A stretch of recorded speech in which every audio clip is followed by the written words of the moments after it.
여러분 안녕하십니까? 미디어 백태클 최진봉입니다. 지난주에도 많은 분들이 저희 미디어 백태클 사랑해 주시고 또 시청해 주셔서 감사합니다. 그러나 좀 저조했습니다. 더 많이 공유해 주시기 바랍니다. 여러분만 보기 아깝지 않습니까?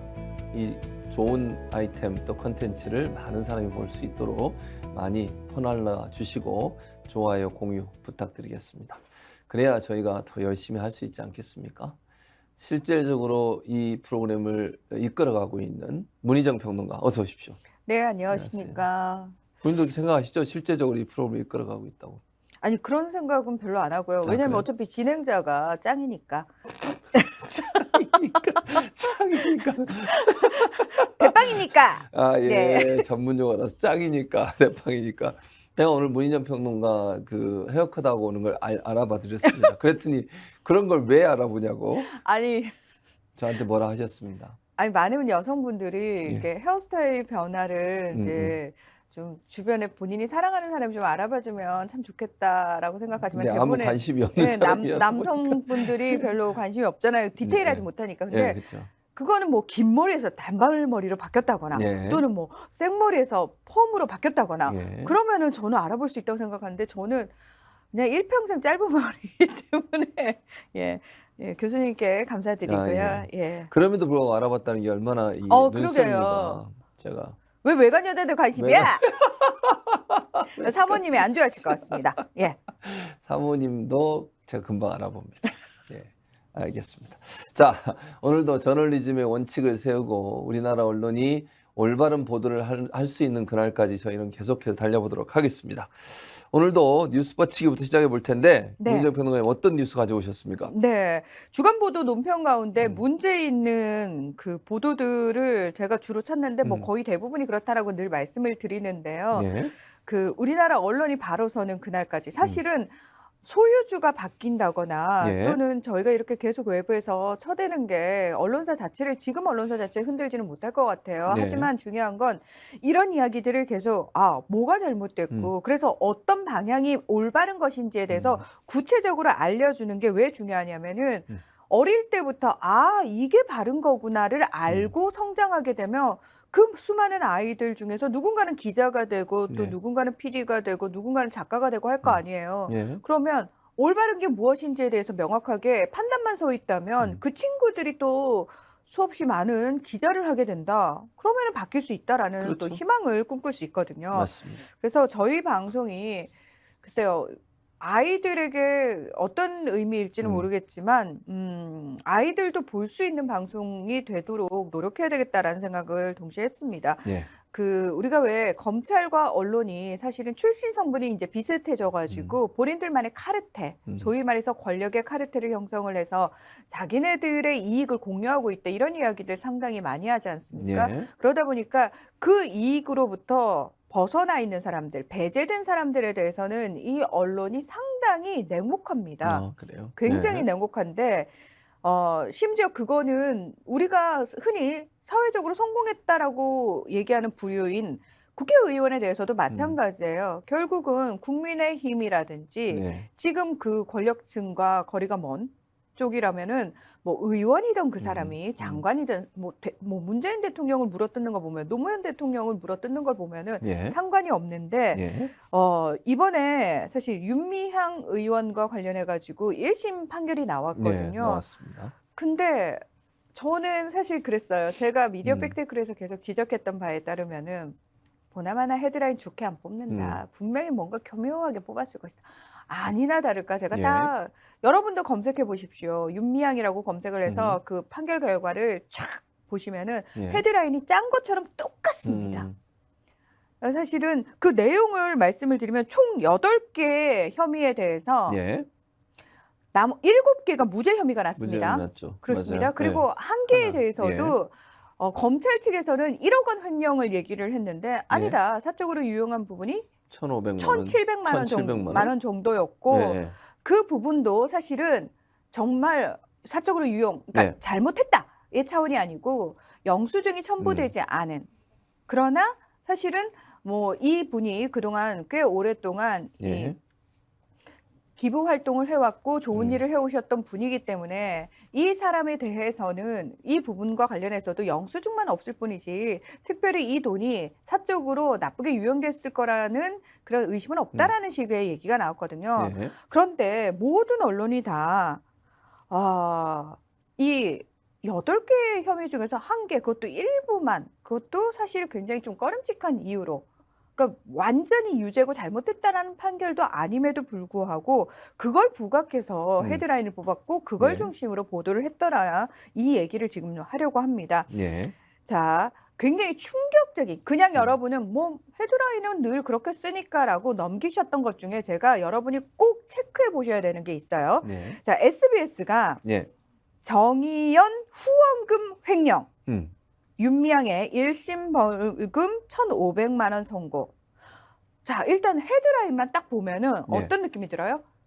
정의기억연대의 후원금을 윤미향 의원이 횡령을 한 건 너무나 기정사실화돼 있죠. 예. 그렇죠. 그쵸? 예. 거기다가 1,500만 원 벌금을 선고했다. 이건 뭐다? 와, 횡령이 음. 확인이 됐네. 음. 그 헤드라인만 봐도 딱 그 예. 느낌이 오잖아요. 그렇죠. 근데 내용을 보면은 일부 횡령 혐의만 유죄로 인정한다고 밝혔다. 음. 그리고 심지어 검찰이 제시한 증거가 불충분하고 고의성이 없다면서 무죄를 선고했다. 예. 예.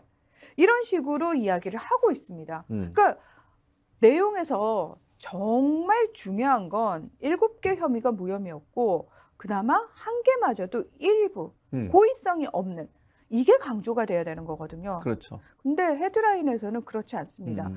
그러니까 정말 중요한 것들을 감추고 교묘하게 재판 결과를 왜곡하는 헤드라인부터 시작해서 보도를 내놓고 있다라는 겁니다. 예. 자, 그러면 다른 언론들은 어떠냐? 음. 연합뉴스도 마찬가지입니다. 윤미향 벌금형 점점점 횡령 1억 원 중 1,700만 원만 유죄. 그나마 이거는 괜찮아요. 예. 그나마. 예. 근데 이 나머지 모두가 무죄로 판단했다라는 부분이 사실은 더 중요한 부분이거든요. 그렇죠. 예. 근데 이 부분과 관련해서는 그 어떤 헤드라인도 그런 식으로 뽑힌 헤드라인이 거의 없다라는 겁니다. KBS도 마찬가지입니다. 그나마 KBS는 예. SBS와 달리 정의연 후원금 횡령 의혹. 예. 의혹이라는 단어 하나를 붙여줍니다. 그러면서 윤미향 의원 벌금 1,500만 원 이렇게 씁니다. 뭐 의혹이라는 단어를 덧붙여 주기는 했습니다만 그래도 여전히 정의기억연대 후원금을 횡령한 혐의에서 꼼짝달싹 못하게 윤미향 의원은 묶어두는 그런 헤드라인이라고 할 수 있죠. 예. 예. MBC 보겠습니다. 여기는 정의연 후원금 횡령, 윤미향 의원 벌금 1,500만 원 선고. 여기 또 의혹이 빠졌습니다. 예. 근데 딱 보면은 아예 그냥 횡령을 했구나라는 느낌이 들죠. 이 기자가 손구민 기자입니다. 제가 기자 이름을 얘기하는 이유가 있습니다. 손구민 기자입니다. 검찰 출입 기자인데요. 예, 손구민 기자. 왜 얘기하는지 알고 있습니다. 예, 아시죠? 저는 얘기하지 않겠습니다. 그렇습니다. 네. 예. 제목 이런 식으로 뽑으시면 안 돼요. 예. 횡령을 한 것도 아닌데 그것도 따옴표, 작은 따옴표 안에 횡령이라고 덕하니 쓰는 게 말이 됩니까? 그리고 왜 이렇게 하나같이 헤드라인이 똑같습니까? 그러면 이건 뭔가를 보고 베꼈다는 거 아닙니까? 네. 뭘 보고 베꼈을까요? 연합뉴스 보고 베꼈나요? 연합뉴스 그렇게 안 썼다면 연합뉴스는 뭐라고 썼어요? 횡령이라고 돼 있네. 여기도 벌금형 횡령. 그러니까 기본적으로 사실 이제 정의연의 후원금이 잘못 썼던, 그러니까 지금 그 윤미향 의원 측에서는 영수증이 예를 들면 좀 제대로 잘 첨부가 안 된 경우, 이런 경우를 좀 횡령으로 본 거잖아요. 근데 잘 생각해 보시면 정의기억연대가 사실 설립되고 쭉 운영되는 동안 우리 그 왜 큰 회사에서는 회계나 세무를 따로 담당하는 직원들이 있죠, 있어서 사람들이. 굉장히, 그리고 정리하는 게 아예 표가 딱 정해져 있잖아요. 그렇죠. 네, 예. 맞아요. 그래서 사실은 쉽습니다. 그런데 시민단체가 이 부분과 어렵지. 관련해 가지고 예. 투명하게 하고 정해진 어떤 작성표가 있고 어떤 틀이 있어진 지는 얼마 안 됐어요. 그렇죠. 예, 운영하는데 어려움이 있으니까. 당연합니다. 그렇죠. 그런 전문가들을 따로 채용을 할 수도 없는 상황이고, 그리고 사실은 시민단체라는 것이 앞으로 후원금이 수억 대가 들어올 것이기 때문에 우리는 그 직원부터 딱 채용을 해가지고 그 분야를 투명하게 가겠습니다 하면 음. 좋겠지만 어느 시민 단체가 그렇게 시작을 그렇죠. 합니까? 그렇게 하기 예. 어렵고 그다음에 전체적으로 이게 1,700만 원이라고 하면 마치 이게 1년 동안 쓴 것처럼 오해하시는데 그게 아니고 전체 정의기억연대가 아마 운영되는 기간을 다 따진 것 같아요. 그렇죠. 그러면 그걸 또 뭐 예를 들면 정확히 지금 몇 년인지 제가 모르겠는데 10년이라면 10분의 1로 1년으로 나눠야 돼요. 그럼 1년에 150만 원이 되는 거고 만약에 그렇죠. 170만 원이 되는 거고 한 달은 10만 원 이 정도 되는 거잖아요. 10몇만 원 되는 거잖아요. 그럼 그 정도가 이제 평균적으로 나오는 건데 그 정도 예를 들면 뭐 직원들하고 식사했는데 영수증을 제대로 못 받았다든지 예를 들어서 첨부가 안 된 경우 이런 경우들을 그렇죠. 다 지금 합쳐서 그것도 지금 검찰은 1억 얼마인가를 1억 얼마라고 그랬잖아요. 네, 1억 원 중에서 예, 그중에 인정된 1,700만 게 원만 인정된 게 예. 나머지는 영수증이 있었다는 있었다는 거잖아요. 그럼 거잖아요. 이게 의도적으로 횡령을 한 거냐 그러면 아니면 이게 윤미향 의원이 개인적으로 갖다가 착복을 한 거냐 이런 개념은 아닌 것 같아요. 지금 상황으로 보면. 근데 이런 것들을 마치 큰 문제가 있는 것처럼 쓰는 것보다는 그거 전체적으로 아까 그 6개 혐의였잖아요. 근데 그중에 총 8개 중에서 8개 중에 7개는 7개만 되고 네, 무죄가 나온 거잖아. 네. 그건 부각해서 안 쓰잖아요. 그러니까요. 그게 웃기는 거죠. 왜냐하면 전체 7개 중에 8개 중에 7개가 무죄가 나왔다면 그게 더 큰 그게 문제잖아. 큰 문제죠. 네. 근데 그걸 쓰지 않는다는 거죠, 기사를. 그래서 아마 윤미향 의원에 대해서 자세히 모르신 분들은 이 헤드라인만 보면은 아유, 윤 의원이 뭔가 잘못을 그렇죠. 문제가 있네. 횡령을 했고 예. 그게 유죄 판결이 났구만. 여기서 그렇지. 끝난다라는 맞아요, 겁니다. 맞아요. 근데 검찰이 무리하게 그걸 기소를 한 게 지금 무죄로 나왔으니까 검찰이 무리하게 한 거잖아요. 그렇죠. 처음부터 8개나 되는 맞습니다. 혐의를 예. 말도 안 되는데. 근데 이 언론들은요, 심지어 사실 유죄 판결이 나왔는데 의원직 상실이 안 됐어. 그게 아쉬우신 것 같아요. 왜냐하면 YTN이 뭐라고 이렇게 헤드라인을 뽑았냐면 정의원 후원금 횡령 의혹 윤미향 의원 1심 벌금형 의원직 상실 위기 면해 뉴스원 정의원 횡령 혐의 윤미향 1심 벌금 1,500만 원 의원직 유지. 예. 왜요? 의원직 유지하는 게 그렇게 꼴사나우셨어요? 예.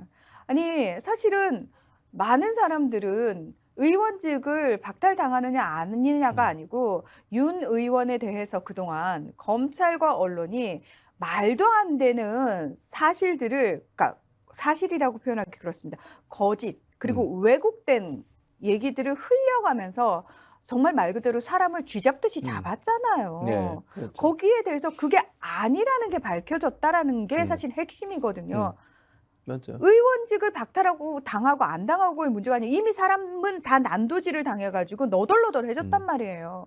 그 상황에서 왜요? 의원직까지 박탈당했어야지 당신들 속이 시원하겠습니까? 그게 핵심이 아닌데 왜 자꾸 사람들의 눈을 가리고 호도를 하냐 이겁니다. 그래서 정말 제대로 쓴 보도가 없을까 제가 눈을 씻고 찾아봤어요. 그랬더니 예. 있었어요. 아, 있습니까? 네. 제가 봤을 때 가장 바람직한 보도 민중의 소리입니다. 윤미향 혐의 대부분 무죄. 예. 검찰 무리한 기소 확인됐다. 제목부터 다르잖아요. 그러네. 그러니까 똑같은 결과를 놓고도 네. 사실은 이게 핵심이라는 거를 제대로 뽑아준 건 민중의 소리밖에 그렇죠. 없었다라는 겁니다. 맞아요. 그러면서 여기 내용에도 첫 단락부터 그렇게 나와요. 업무상 횡령죄만 일부 인정됐을 뿐 나머진 전부 무죄를 선고받으면서 검찰의 무리한 기소가 분명히 확인됐다. 예. 이 이야기를 쭉 합니다. 그러면서 8개 혐의로 기소가 됐는데 1억 원 가운데 1,700만 원 가량만 인정이 됐다. 다시 말해서 5분의 1도 인정되지 않은 것이다. 재판부는 윤 의원이 30년간 열악한 환경에서 일본군 위안부 문제 해결을 위해 활동하고 이 과정에서 횡령액보다 많은 액수를 기부한 사실을 고려해 양형을 했다고 밝혔다. 이 부분도 사실 그러니까요. 짚어줬어야 되는 부분입니다. 맞아요. 그러니까 1,700만 원 횡령이라고 뭐 이 결과가 나왔는데 기부한 게 1억 원 정도 된다잖아요. 그러니까요. 그건 왜 부각에서 얘기를 안 하는 거예요, 그러면? 맞습니다. 예. 그리고 무엇보다 피고인 윤미향은 지난 30년 동안 인적 물적 기반이 열악한 상황에서도 정대협의 활동가로 근무하면서 일본군 위안부 문제 해결, 위안부 할머니들의 피해 회복 등을 위해 기여해 왔다. 이 과정에서 유죄로 인정한 횡령 액수보다 많은 금액을 정대협, 정의기억재단, 정의연 등에 기부하기도 했다.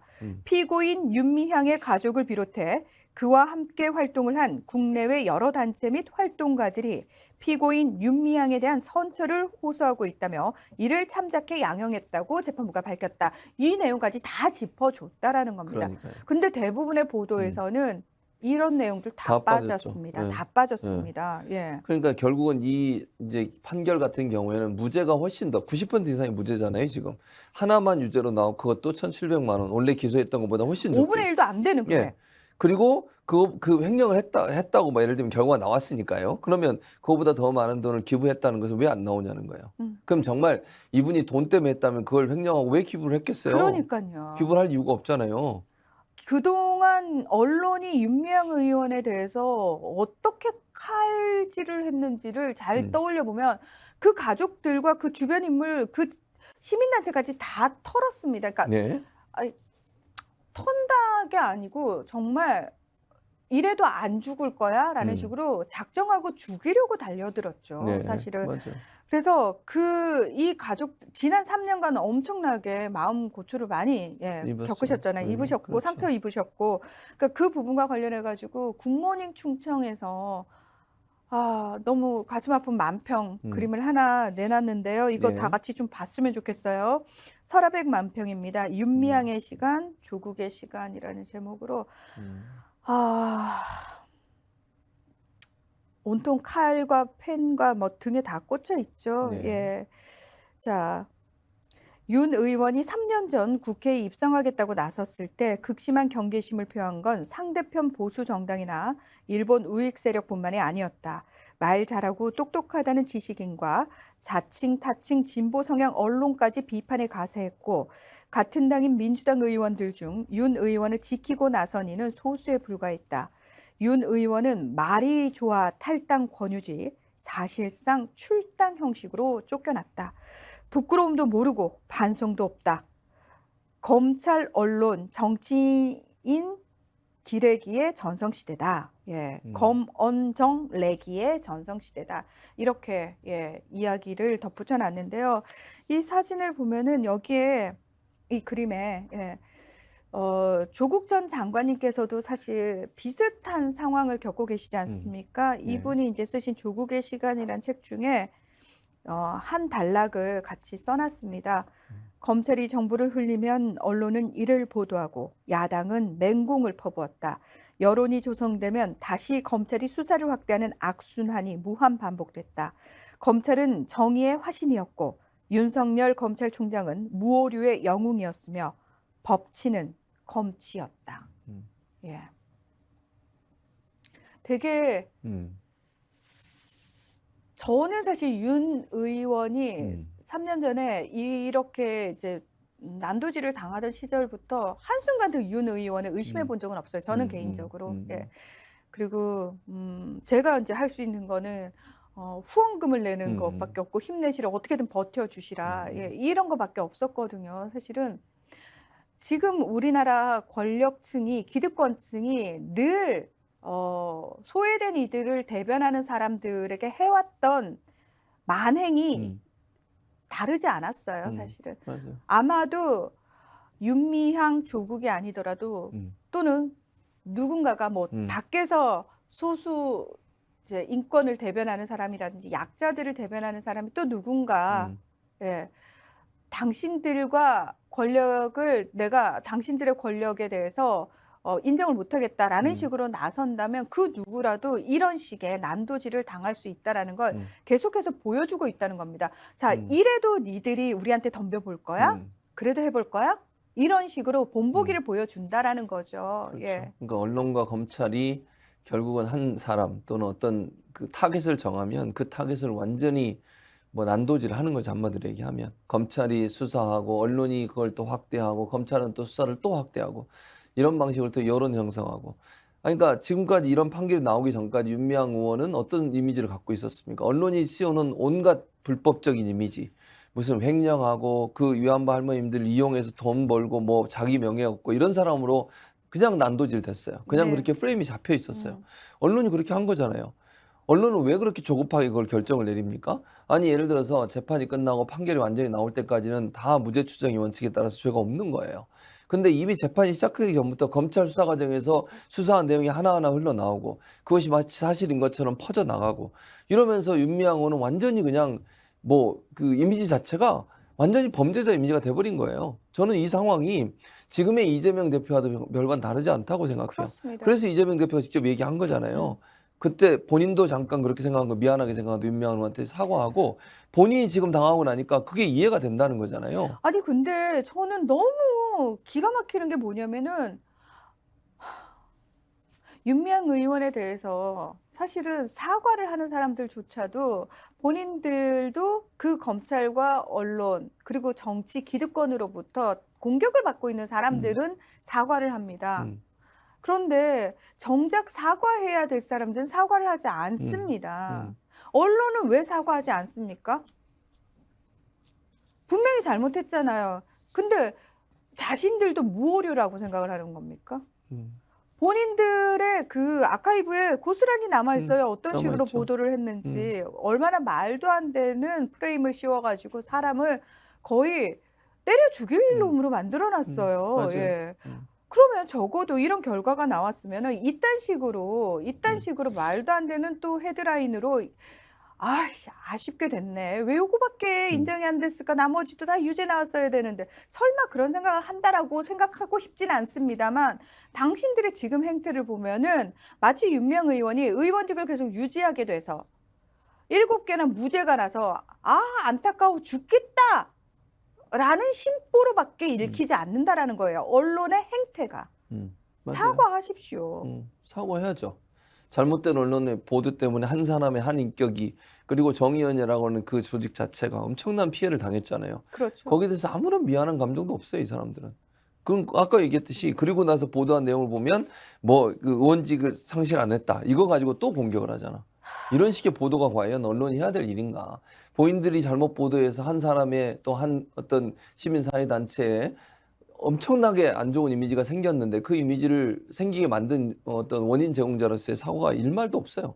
일말도 없을 뿐만 아니라 이 판결에 대해서 음, 문제를 제기하는 여당 의원들의 음, 말도 안 되는 논리를 또 그대로 쌍따옴표 해가지고 보도를 해주고 있다라는 겁니다.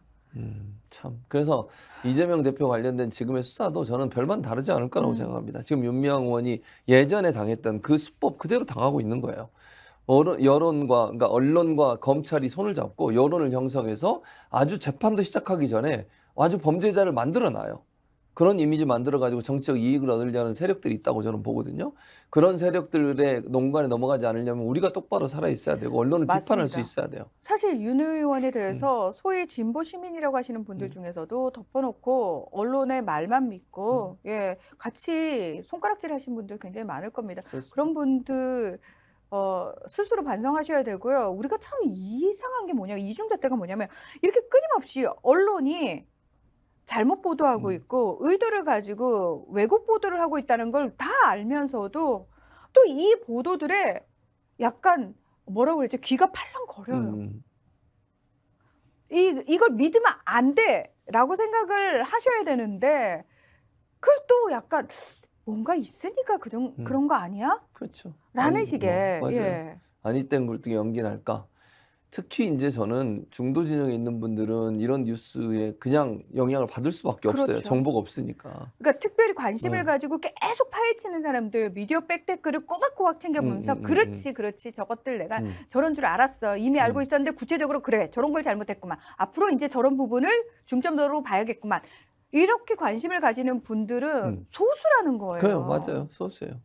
그래서 이제 앞으로 이런 미디어 팩트처럼 저널리즘, 언론을 바로잡기 위한 노력을 하는 언론사 또는 뭐 프로그램 이런 부분들을 적극적으로 여러분이 홍보해 주시고 또 하나는 이게 검찰발 뉴스는 그러니까 물론 걸러서 봐야 된다는 거예요, 제 말은. 검찰발 뉴스라고 나오는 것들은요, 대부분 검찰에서 일정 부분 여론 형성을 위해서 던지는 경우도 많아요.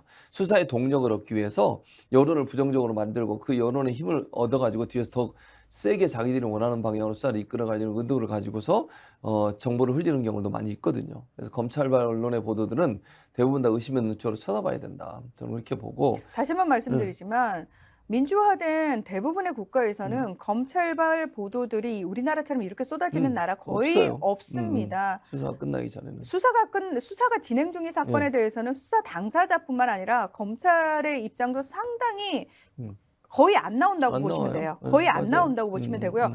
법원의 판결에 따라서, 그러니까 법원 판결이 나온 다음에 그 사건과 관련된 이야기들이 나옵니다. 그렇죠. 맞아요. 예. 근데 우리나라는 법원 판결 나오기도 전에 검찰이 계속 흘려주잖아요. 예. 이거는 사실 민주주의 맞아요. 국가에서 있을 수 있을 수 없는 없는 일이죠. 일입니다. 그러면 이미지가 생기는 거거든요. 잘못된 그렇죠. 이미지가. 그리고 이재명 대표 그 소환해서 조사받을 때도 보세요. 실시간으로 나와 실시간으로 대답을 하고 있다, 안 하고 있다, 질문이 몇 개다, 어떤 대답을 하고 있다, 뭘 먹고 있다. 이런 얘기가 왜 그냥 나오는 욕해도 되는데 지금 순간 안 됩니다. 그건 저 송작가 TV 가서 하세요. 여기서는 욕을 허용하지 않습니다. 저희 프로그램은 방송심의 규정을 준수하고 있습니다. 감사합니다. 자, 그러면 정말 욕을 자제하고 계시는 문희정 평론가와 함께 두 번째 이슈로 넘어가 보겠습니다. 가짜뉴스 감별사입니다. 네. 욕권하는 사회에 살고 계신 많은 분들 정말 욕보십니다. 예. 보십니다. 자, 저는 가짜뉴스를 예. 언론이 만든다기보다는 이게 가짜인 줄 뻔히 알면서도 언론이 눈 가리고 아웅하는 식으로 보도를 해준다는 거예요. 사실은 이게 가짜인 거는 언론이 먼저 팩트체크를 해주는 게 맞는 거고요. 예. 바로 잡는 보도가 나와야 되는 게 그렇죠. 정상적인 그 프로세스잖아요. 예. 근데 어떻게 된 게 우리나라 언론들은 이게 가짜인지 진짜인지 상관없고 본인들도 가끔 가짜 뉴스를 만들어냅니다. 예. 근데 버젓이 이게 가짜인 줄 알면서도 그걸 그대로 보도를 해줍니다. 예. 특히 최근 이 정권 들어서 가장 많은 가짜 뉴스를 쏟아내고 있는 곳이 어디입니까? 대통령실입니다. 예. 그리고 그걸 바로 잡아주는 거 없이 그냥 저는 깜짝 놀랐어요. 우리나라 언론은 진짜 국정홍보원이다. 예. 그냥 언론이 국정홍보를 한다. 국정홍보 그냥 이 정권이 불러주면 불러주는데 다 받아서서 그냥 냅니다. 예. 네. 누가 받아쓰기 100점 받나? 저 잘했죠. 제가 한 채 오차 없이 잘 받았었습니다. 하고 있는 경쟁을 하고 있는 예. 우습지도 않은 상황인데요. 이것도 역시 이제 재판과 관련된 이야기입니다. 판결과 관련된. 예. 뉴스원이 예. 대통령실 도이치모터스 1심 판결에 민주당 주장 깨졌다. 예. 제가 이 뉴스원 기사를 가져온 이유가 뭐냐면 예. 다른 그 보도들도 다 똑같기 때문입니다. 거의 그래요? 대부분의 헤드라인도 다 똑같고요. 예. 자, 이 도이치모터스 1심 판결이 나왔는데 이것과 관련해 가지고 대통령실이 곧바로 이거 민주당이 주장하던 이거 깨졌네 이러면서 가짜 뉴스를 내놨는데요. 네. 여기서 말하는 가짜 뉴스의 함은 음. 뭐냐면 윤석열 대통령의 부인 김건희 여사가 연루됐다는 의혹이 있었던 도이치모터스 주가 조작 사건에 대한 1심 판결에 대해서 대통령실은 대통령 배우자가 쩐주로서 주가 조작에 관여했다는 더불어민주당의 주장이 깨졌다. 그러면서 재판부는 이 사건을 실패한 주가 조작으로 규정하면서 예. 큰 규모로 거래한 B 씨에 대해서도 주가 조작을 알았는지 여부를 떠나 큰손 투자자일 뿐 공범이 아니라며 무죄를 선고했다. 그러니까 다시 말해서 예. 대통령실이 이 재판을 결과로 가지고 와가지고 예. 그것 봐, 실패한 주가 조작은 무죄잖아. 그리고 우리 김 여사님은 예. 쩐주야. 쩐주는 무죄를 받잖아. 지금 그러면서 앞으로 이 여사님에 대해서 함부로 얘기를 하면은 다 가만히 냅두지 않겠어라는 식의 입장문을 발표를 했다는 거죠. 예. 자, 이 보도가 계속 나오니까 사람들이 이 보도만 보면 그러면은 지금 민주당이 괜히 소위 표현해서 그쪽의 프레임이라면 이재명 방탄을 위해서 김건희 특검을 물고 늘어지고 있는구나. 무고한 우리 김 여사를 물고 늘어지고 있는 거구나. 예. 혐의도 겁나 많은 이재명 당대표를 지키겠다고 민주당이 그렇게 난리를 치더니 겉봐 도이치모터스 1심 결과가 그렇게 나왔다네. 역시 우리 여사님이 잘못을 했을 리가 없어. 이런 식의 분위기가 만들어진다라는 거죠. 예. 자, 그러면 그게 사실일까요? 아니요. 무슨 말씀이세요? 사실이라니요. 사실 아니거든요. 사실이 아닌데 그러면은 이렇게 보도를 하면 안 되잖아요. 안 되죠. 말이 안 되는 거예요. 아니 그러니까 1심 판결에 민주당 주장이 깨졌대. 민주당이 뭐라고 그랬습니까? 민주당이 계속 주장하고 있는 것은요. 지금 김건희 여사 같은 경우에 이게 이제 주가 조작 1심 판결이 1차 시기와 2차 시기가 나눠져 있어요. 그렇죠. 1차 시기는 2010년 10월 이전과 10월 이후거든요. 음흠. 근데 1차 시기에도 사실은 이제 민주당 주장은 김건희 여사의 계좌가 사용됐다. 거기 음흠. 인정을 했어요. 네. 그 1심 판결문에 판결문에 있습니다. 김건희 여사의 계좌하고 최은순 씨 계좌가 활용이 됐고 통정 매매가 이루어진 것도 있다. 다만 거기서 밝혀내지 못한 부분이 있어요. 검찰이 밝혀내지 못한 거지 재판부가 아니라. 그렇죠. 수사를 안 해요. 검찰이 수사를 안 하니까 불러서 조사를 해야 될 네. 거 아니에요. 조사를 안 하지. 예, 그리고 예. 거기서 뭐 그 무죄를 받았다고 한 쩐주는 음흠. 돈을 많이 굴리는 사람이래요. 정말 많이. 예, 그 중에 일부야, 아주. 근데 그런 사람이 있을 수 있죠. 예를 들면 이게 주가 조작이 아니라 그냥 자기가 생각해서 여기에 투자할 가치가 있다고 생각해서 돈이 많은 사람이 그 중에 정말 100분의 1, 이 정도 뭐 얼마인지 뭐 얘기는 안 하겠습니다. 그 정도로서. 네, 아니면 그 소위 말해서 애널리스트한테 맡겨놓고 예, 그럴 수 있죠. 내 돈을 좀 알아서 굴려주십시오. 그렇죠. 근데 그 사람이 거기다 투자했을 수 있잖아요. 그럴 수 있죠. 예. 근데 그것과 지금 김건희 여사가 받고 있는 의혹은 통정 매매라는 거예요. 근데 그거에 있다라는 의심이 드는데 검찰이 한 번도 김건희 여사를 불러서 조사한 적이 없어요. 그럼 조사를 해봐야 될 거 아니에요. 그렇죠. 그러니까 결정을 못 내리는 거야. 그럼 김건희 여사가 구체적으로 개입을 했거나 아니면 뭐 이런 매매 과정에서 통장과 그게 활용된 건 맞는데 그 과정에 김건희 여사의 역할이 뭐냐 하는 부분을 조사를 안 하니까 확인되지 않은 거예요, 지금. 그래서 그냥 넘어간 거예요. 그러니까 무죄 판결을 받은 게 아닙니다. 네. 자, 여기서 반드시 좀 짚고 넘어가야 될 부분이 있어요. 제가 아까 대통령실이 낸 입장문이 가짜 뉴스다라고 네. 얘기를 했는데 거짓이다라고 얘기를 했는데 어떤 부분이 거짓이냐면요. 경향신문이 사설로 김건희 수사 필요성을 입증한 도이치모터스 판결문이라는 제목으로 사설을 아예 썼는데 여기에 굉장히 쉽게 설명이 되어 있습니다. 자, 법원은 특히 공소시효가 남은 2차 주가 조작 시기에도 김 여사와 어머니 최은순 씨 증권 계좌가 시세 조종에 이용된 것으로 판단했습니다.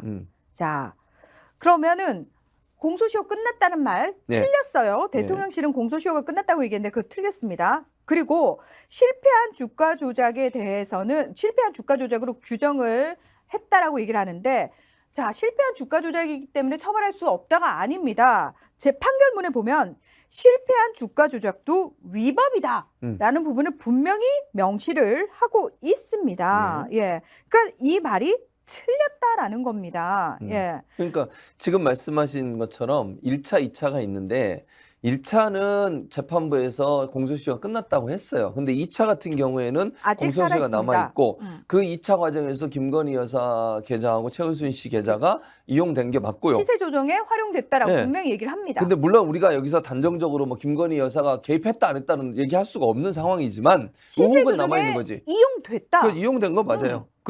그러니까 그 계좌가 이용된 건 명확한 거고 그건 재판부에서 이렇게 판결을 내렸으니까. 그렇죠. 다만 김건희 여사가 그걸 알고 있었거나 지시를 했냐 이런 부분이 확인이 안 된 거예요. 그건 이제 검찰의 몫인 거죠. 그렇죠. 근데 수사를 안 하잖아. 안 하니까. 결정적인 문제는 수사를 안 해요. 그러니까 수사를 해야 될 텐데 지금 아니 이재명 대표는 그렇게 뻔질나게 부르잖아요. 지금 3번째 갔거든요.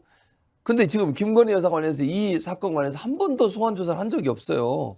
그러니까 지금 경향신문 사설에서도 그 얘기를 짚고 있는 거예요. 제1야당 대표는 몇 번씩 검찰로 부르면서 대통령 부인에 대해서는 모르쇠로 일관할 텐가. 검찰이 수사를 회피하면 할수록 더불어민주당의 김건희 특검 주장이 힘을 받게 될 것임을 새기기 바란다라고 끝을 맺고 있거든요. 네. 예. 그래서 저는 이 부분은 검찰이 수사를 제대로 안 했기 때문이라고 생각해요.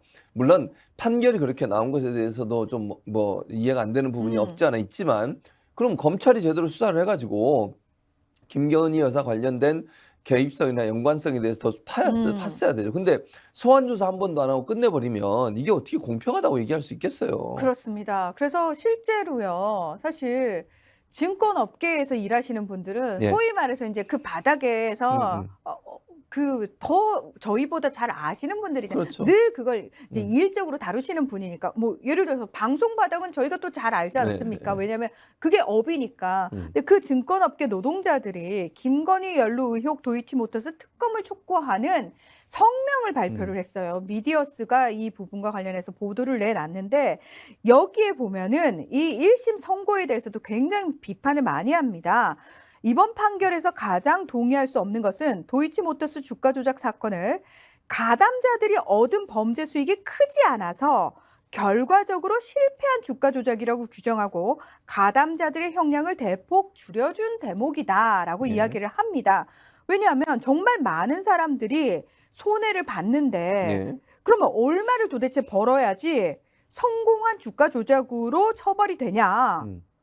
우리가 아는 자본시장법은 수익 실현과 상관없이 네. 부정한 수단이나 정상적인 시장의 가격 결정을 방해한 일체의 행위를 불공정 거래를 보고 처벌하고 있는데 왜 재판부가 이 부분을 짚지 않았느냐? 사실은 저는 이거는 증권업계 노동자들이 이 성명을 내기 이전에 이 1심 결과를 받아든 수많은 언론사에 경제부 기자들이 이 부분을 짚었어야 된다라고 생각을 합니다. 자기들이 예, 주식을 또 전문을 한 기자들도 있지 않습니까? 그들이 봤을 때도 지금 이 증권업계 노동자들이 조목조목 짚은 부분처럼 이상한 부분이 한두 부분이 아니거든요. 거기에 대한 비판 기사들 거의 찾아볼 수 없다라는 겁니다. 네. 그러면서 이 그 증권업계 노동자들이 또한 대통령실은 이번 판결에 김건희 씨 이름이 나오지 않았다고 자랑스럽게 밝히고 있다. 검찰이 제대로 된 수사는 물론 기소조차 하지 않았으니 이름이 나오지 않은 당연한 결과를 김건희 씨는 아무 관련이 없다고 법원이 판결했다는 억지 주장을 하며 그동안 제기된 각종 김건희 씨의 가담 의혹은 모두 사실무근이라며 국민들을 기망하고 있는 대통령실의 수준이 안쓰러울 따름이다. 정말 정확하게 밝혀주셨죠. 그렇죠. 예. 그렇습니다. 지금 말씀하신 그대로예요. 그러니까 수사도 안 하고 조사도 안 했는데 기소도 안 했잖아요. 그러니까 이름이 안 나오는 거예요. 근데 이름이 나왔어요, 판결문에. 몇 번, 그 계좌가 몇 번 이용되고 이런 건 다 나왔거든요. 그래서 김건희, 최은순 두 분의 이름이 여러 번 나왔다고 해요. 그 판결문 안에로. 그렇습니다. 그리고 또 하나 명확하게 밝힐 게 뭐냐면, 자, 보세요. 1차, 2차 제가 나눠서 말씀을 드렸잖아요. 네. 1차 때 왜 1차, 2차를 나눴냐면 1차, 2차에 선수로 활동했던 사람들의 이름이 바뀌고 바뀌죠. 예, 전주도 약간 바뀌고 이래요. 근데 이 1, 2차 기간 동안 안 바뀐 사람이 딱 2명 있어요. 이름이. 계속 나오는 사람. 권오수, 김건희. 이 두 이름은요. 1차에도 나오고 2차에도 나와요. 이게 뭘 의미하겠어요? 교수님이 검찰보다 더 많이 조사를 하신 것 그럼요. 같네요. 조사를 많이 했습니다. 제가. 야, 1, 2차에 둘 다 이름이 나옵니다. 오, 정말 이 거기에다가- 정도면 교수님이 검사를 하셔도 될 것 같아요. 그래도 될 것 같습니다. 그 다음에 뉴스타파의 보도에 따르면 네. 다 거의 다 손해봤어요. 아까 얘기하셨던 손해봤다고. 김건희 여사만 이익을 얻었습니다. 봤습니다. 이게 뭡니까 대체? 그분이 어떻게 봐도 이익을 혼자 보냐고. 다 손해보는데. 수십억 원의 재산을 가지고 있는데도 대단하지 건강보험료를 않습니까? 저보다 적게 내셔가지고 저는 그것 때문에 너무 화가 나서 저도 화가 납니다. 굉장히 화가 나서. 예, 저는 그리고 그 기준으로 하면 정말 그보다 몇 배 많이 냅니다, 제가. 정말 예, 진짜 너무합니다, 속상합니다. 진짜. 예, 아무튼 예. 음. 그래서 네. 대통령실 자체가 이렇게 말도 안 되는 가짜 뉴스를 뿌려대고 있는데 이거 예. 진짜 눈 가리고 아웅이잖아요. 그렇죠. 맞아요. 근데 왜 이걸 지적하는 언론들이 없냐는 겁니다. 대통령실의 이 입장문 자체에 대해서 조목조목 비판하는 기사가 쏟아져야죠. 그렇죠. 제대로 된 언론사라면. 예. 언론의 원래 역할이 권력에 대한 비판이잖아요. 그럼 권력기관에서 낸 입장문을 그대로 받았을 것 같으면 뭐하러 언론을 합니까? 그 아까 얘기했던 국정 홍보예요. 그러면 그렇죠. 국정홍보원입니다. 그쪽은 그게 다. 말이 안 되잖아요. 그걸 조목조목 봐서 이게 사실인지 아닌지 확인하고 잘못됐으면 비판하고 이 이래야 정권 되는 거잖아요. 이 정권 들어서 언론인들이 공무원 같아요. 아, 그래요? 언론이 공무원인 나라는요, 공산주의 국가입니다. 그렇습니다. 예, 사회주의 중국, 국가고. 예, 사회주의 국가. 중국 같은 CCTV 여기 근무하는 분들이 공무원들이시거든요. 다 관영 매체밖에 없잖아요. 예, 거기는. 그다음에 북한의 예. 조선TV, 조선중앙. 조선중앙TV, 예. 조선이 들어가죠. 조선중앙TV. 거기도 다 공무원들이세요. 예. 근데 우리나라는 우리나라는- 아니잖아요. 아니에요. 우리나라도 의심스러워. 자발적인 공무원인가? 월급 안 받는? 공무원증이 있는 거 아닐까? 우리 몰래 아, 나눠준 거 그래요? 아닐까요? 그건 잘 모르겠습니다. 당신들은 공무원입니다. 예. 자, 예. 우리 사실 앞서서 그 음. 말씀하셨어요. 언론인이 공무원인 나라들은 음. 사실 독재 국가라든지 맞아요. 전제 국가라든지 사회주의 국가는. 국가라든지 맞아요. 민주주의 국가는 그럴 수가 없어요. 없잖아요. 예. 근데 지금 우리나라의 언론 현실을 보면은 우리가 그렇게 정말 무시하고 손가락질하고 저게 제대로 된 나라야? 하는 나라들과 크게 다르지 않습니다. 크게 다르지 않다는 걸 제가 지금 바로 증명해 보이겠습니다. 뭘로? 그렇습니까? 외신 뉴스 하나로. 아, 그럼 외신으로 넘어가는군요. 이렇게 너무 그렇습니다. 자연스럽게 문희정 평론가가 다음 코너로 넘어갔습니다. 네. 감사드립니다. 외신 소개해 주시죠. 아, 네. 혹시 캄보디아라는 나라를 아십니까? 캄보디아 알죠. 지난번에 또 김건희 여사 갔다 오셨잖아요. 캄보디아. 그 그 캄보디아. 사진이 생각납니다. 캄보디아. 아, 네. 빈곤 포르노. 조명이 생각이 납니다. 아, 그렇죠. 예, 조명을 썼느냐 안 썼느냐에서 고발하잖아요. 아니, 저는 캄보디아라는 나라에 대해서 물었는데 김건희가 나오면 안 되죠. 캄보디아라는 나라. 근데 왜 그 연관 검색어에 김건희가 나올까요? 교수님 머릿속에 연관 검색어. 아, 네. 없애겠습니다. 예, 미디어 네. 백테크를 보시는 분들은 알겠습니다. 캄보디아 하면 바로 김건희 빈곤 포르노 이렇게 떠올리시는데 제가 하고자 하는 이야기는 예, 캄보디아라는 나라 자체에 나라 대해서. 자체에 대해서 예. 알겠습니다. 자, 캄보디아라는 나라는 여행을 가시는 분들도 꽤 많으실 것 그렇죠. 같은데, 그쵸? 예. 근데 아마 정치 체제에 대해서 별로 관심이 없으실 거예요. 그러실 것 근데 같아요. 1985년부터 훈센이라는 총리가 예. 독재를 하고 있는 독재 국가입니다. 아직까지도요? 아, 진짜 오래 하네요. 85년이면 나 초등학교 5학년 때. 근데 지금 이 나이가 이렇게 되셨는데 아직도 하고 있으니 이 무슨 근데 중요한 예. 건요, 이분의 꿈은 예, 난 총리의 할아버지야. 꿈이. 꿈이 그러니까 자, 이분이 지난해 자신의 아들을 후계자로 정했습니다. 무슨 독재 국가입니까? 제가 말했잖아요, 독재 국가라고요. 이 북한 다음으로 또 독재 국가네 이거. 자, 캄보디아는 예. 지금 훈센 총리가 본인이 수십 년 헤쳐먹은 거에 예. 부족해가지고 예. 아들을 후계자로 정해가지고 아들을 총리로 만든 다음에 음. 내가 여기서 끝낼 것 같아, 총리의 아버지에서 끝낼 것 같아, 난 총리의 할아버지가 되는 게 꿈이야 라는 걸 공식적으로 얘기할 정도로 막장인 나라입니다. 어느 정도 수준인지 지금 제가 이게 제가 과장한 게 아닙니다. 그분이 직접 자기 입으로 그 얘기를 했어요. 총리의 할아버지가 꿈이라고. 어처구니 없습니다. 어처구니가 없죠. 네. 근데 이 어처구니 없는 나라에서 우리나라와 비슷한 일이 벌어졌어요. 아, 그래요? 예. 국가 품위와 명성을 예. 훼손했다는 이유로 언론을 폐쇄시켜 버렸습니다. 어처구니가 없네요. 예. 어? 우리 MBC 왜 네. 전용기 안 태울 때 뭐라고 얘기했죠? 국가의 이익을 훼손했다라고 얘기를 했죠. MBC 그랬었죠. 보도가. 네. 예. 비슷하지 않나요? 음. 조금 있으면 폐쇄시킬 수도 그래 폐쇄시키는 방법이 있었네 하실지도 모르겠는데.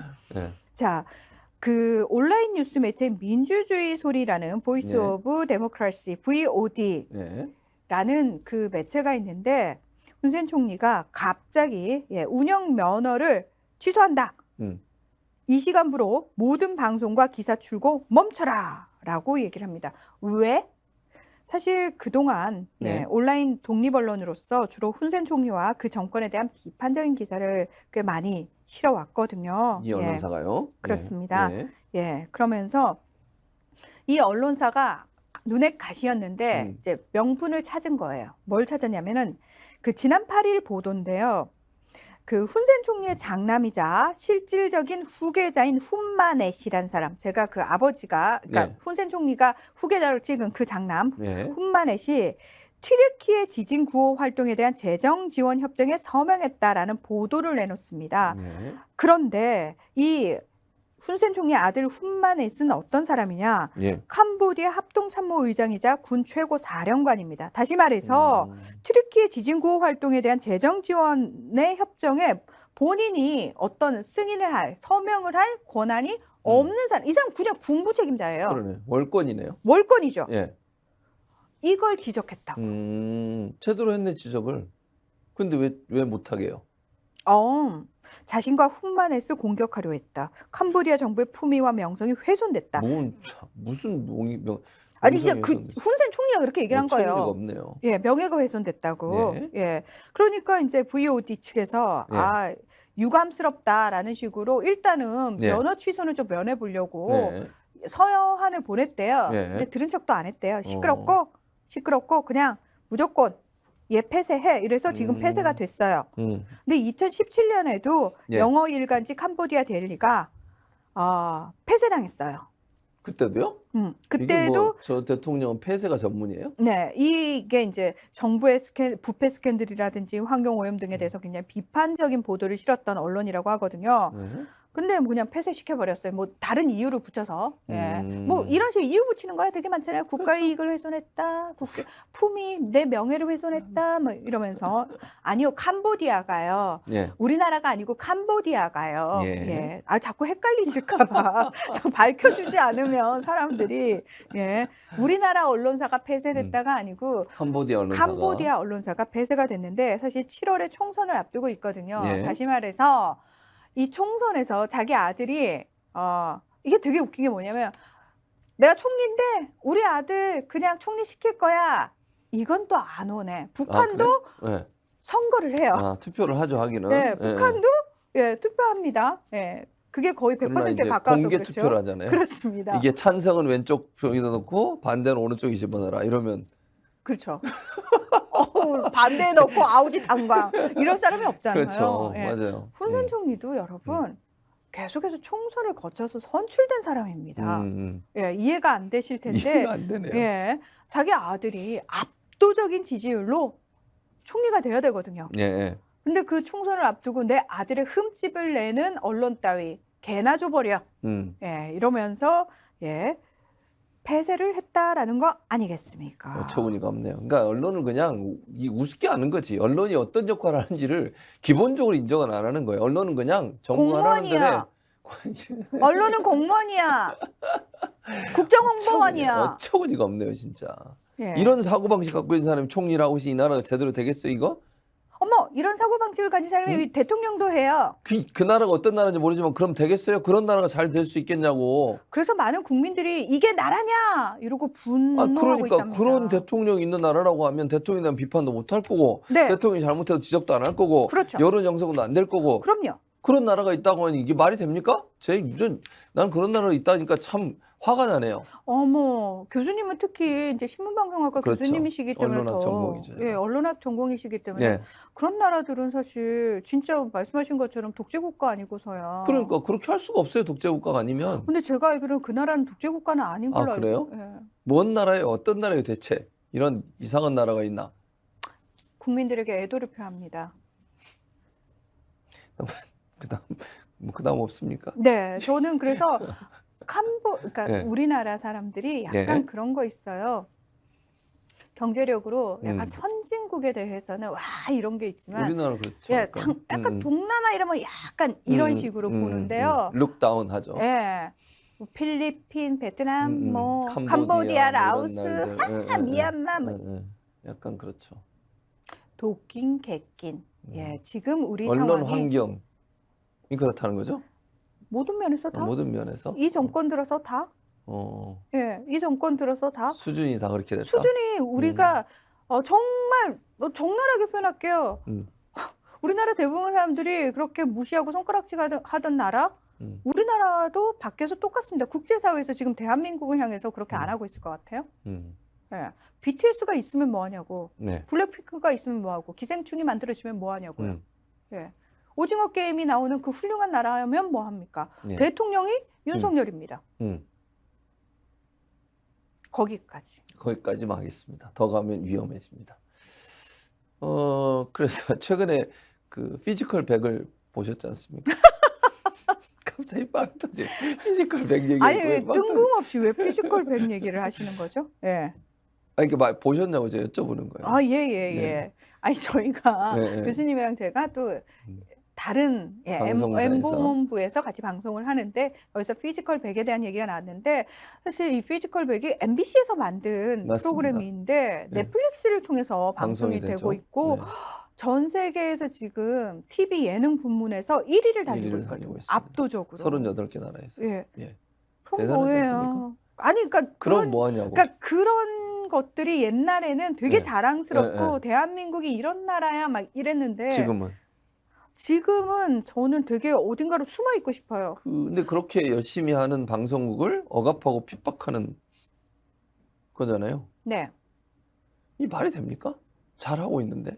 뭘 잘못한 게 있어요? 아니 예를 들면 무슨 도리어 저는 언론이 정치권을 또는 권력기관을 비판하지 않고 그야말로 충성스러운 개처럼 행동하는 그런 언론사를 비판해야 되는 거예요. 그렇게 맞잖아요. 그게 언론이 맞죠? 왜 그러냐. 니들이 저도록 깨어서 국민의 알 권리를 대신해서 잘못되는 정부의 행동이나 대통령의 행동에 대해서 비판하는 입장을 서야지. 그렇게 충성스럽게 충견처럼 그런 행동을 하면 되겠느냐라고 비판해야 정상 아니에요? 근데 어떻게 된 게 그런 거보다는 그런 언론사를 도리어 억압하고 불이익을 주고 막 이러는 거잖아요, 지금. 그래서 저는 지금 교수님 얘기를 들으면서 네. 이게 혹시 우리들만의 세상에서 이런 얘기를 하고 있는 거 아닐까라는 불안감이 엄습을 하는데 예를 들어서 학교 선생님이 예. 어떤 민주주의 체제에 대한 이야기를 하면서 어떤 게 민주적인가라는 이야기를 하면서 예를 들어서 정부의 잘못된 부분을 비판할 수 있는 거잖아요. 그렇죠. 그쵸? 학문의 장에서는 모든 게 다 훨씬 더 많은 자유가 주어져야 된다고 우리가 지금까지 상식적으로 그렇게 생각해 왔는데 네. 어느 순간 선생님이 그런 얘기를 하면은 막 신고가 들어가고 그게 뉴스 기사에 나오고 맞아요. 이 선생 그런 거 큰일 날 그렇죠. 선생이네 이런 얘기가 나오는 게 저는 네. 마치 5호 담당제 하에 북한에서 살고 있는 듯한 그런 소름 끼치는 상황이 그러니까 느낄 때가 있거든요. 예. 그래서 교수님이 사실 지금 수많은 앞으로 미래의 언론인들을 키워내고 있는 그런 현장에 계시잖아요. 네. 정말 20대 초반에 우리 대학생들 특히 신문방송학을 전공하는 학생들은 예. 그런 부분과 관련해 가지고 제대로 된 생각을 하면서 살고 있는지 저는 궁금해요. 왜냐하면 본인이 적극적으로 관심을 가지고 막 찾아보지 않으면 그냥 보는 대로 보이는 대로 믿게 되고 생각하게 되잖아요. 그렇죠. 그 친구들이 나는 언론인이 될 거야 이러면서 수많은 기사들을 그냥 본단 말이에요. 그럼 자기도 모르는 사이에 그냥 그 기사의 흐름대로 생각을 하게 된단 말이죠. 그렇죠. 맞아요. 그 친구들을 교수님은 어. 상당히 어. 깨어 있으신 분인데 그 친구들을 앉혀놓고 강의를 하셔야 된단 말이에요. 음. 거기서 오는 충돌이 없냐는 거예요.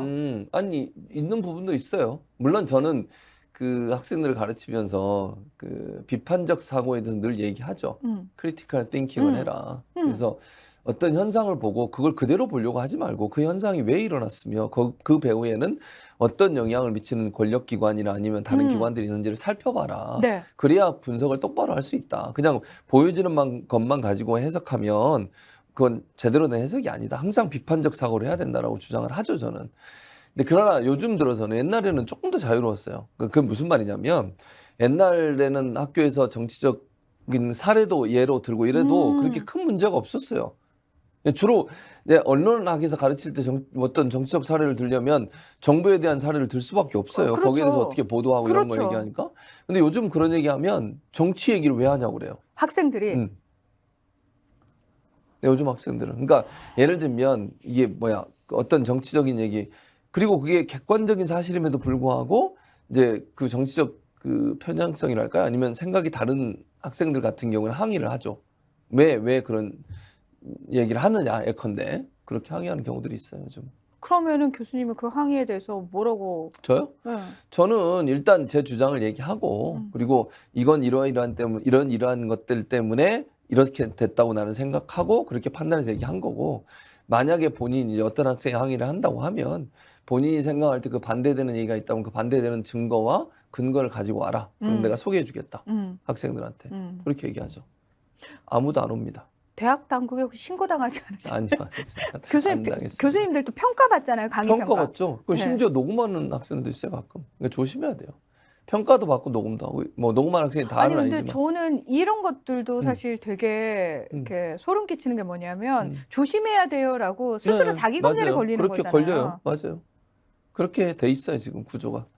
그러니까 왜냐면 이제 물론 뭐 학생들이 모르겠어요 고의적으로 하는지 뭐 물론 많은 학생이 그런 건 아니고 일부 학생들이 그렇다는 얘기인데 고의적으로 하는 건지 아니면 뭐 모르겠지만 이제 그런 경우가 있을 수 있기 때문에 조심할 수밖에 없는 거죠. 어째 논란이 되는 것 자체를 피하려고 할 수밖에 없어요. 그게 이제 아까 이게 자기 검열이에요. 기자들도 저는 마찬가지라고 생각하고 이게 그 권력기관이 언론에 이렇게 압박을 가하는 이유가 바로 그렇게 자기 검열하게 만드는 거거든요. 정치 권력에 대해서 정부에 대해서 대통령에 대해서 비판적 기사를 썼다가 고소당하면 어떨까? 고발당하면 어떡하지? 예를 들면 뭐 불이익을 당하면 어떡하지? 검찰이나 경찰에 조사받으러 갔을 때 그 피해는 어떡하지? 이런 생각을 하게 되면 기사를 쓸 수 있겠어요? 아무것도 못 하겠는데요. 그렇죠. 그런 상황이 되는. 그래서 그게 위협 효과가 되는 거예요. 사실은 이렇게 MBC나 이런 회사들 향해서 계속 공격을 하잖아요. 그게 결국 그런 분위기를 만들려는 의도가 있다고 보여지는 거죠. 사실. 아, 그래서 많은 분들이 저에 대해서 굉장히 걱정을 많이 문희정 하시더라고요. 평론가 걱정하시죠? 말을 그렇게 하셔도 괜찮겠냐? 네, 저는 그냥 방송에서 다 거침없이 얘기하거든요. 엄마도 걱정하시잖아요.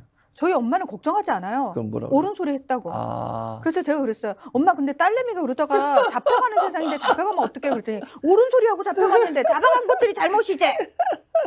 저희 어머니 굉장히 훌륭하십니다. 감사합니다. 송 여사님. 저의 팬이십니다. 그나저나 감사드립니다.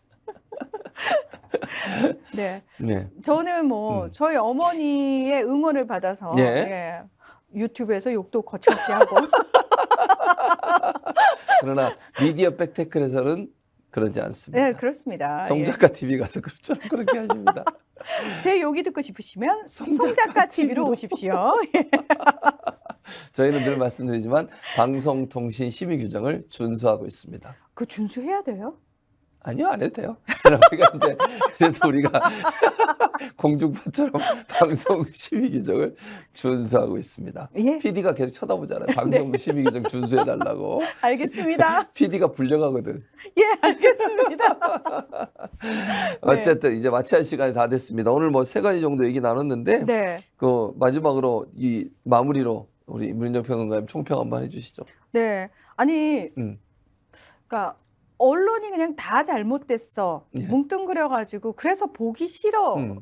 사실 사람들이 요즘 다 외면하고 있거든요. 네, 그렇죠. 근데 너무 고통스러우면 외면하는 게 맞습니다. 사실은 일단 본인이 살아야 되니까. 그런데 계속 외면하다 보면은 상황은 나빠질 뿐이거든요. 그렇죠, 맞아요. 그냥 나 말고 다른 사람이 나 외면하고 있는 사이에 누군가 이 상황을 좋게 만들어서 나 상황 좋아진 다음에 저는 돌아올게요. 대부분의 마음이 그럴 겁니다. 그런데 우리가 미얀마의 그 지금 군부 쿠데타가 2년이 네. 이제 넘었거든요. 맞아요. 그리고 거기에 반대하는 민주화 시위도 2년이 넘었습니다. 우리가 홍콩이 중국화되는 걸 보면서 많은 국민들이 그 얘기를 했어요. 우리나라 국민들이, 시민들이.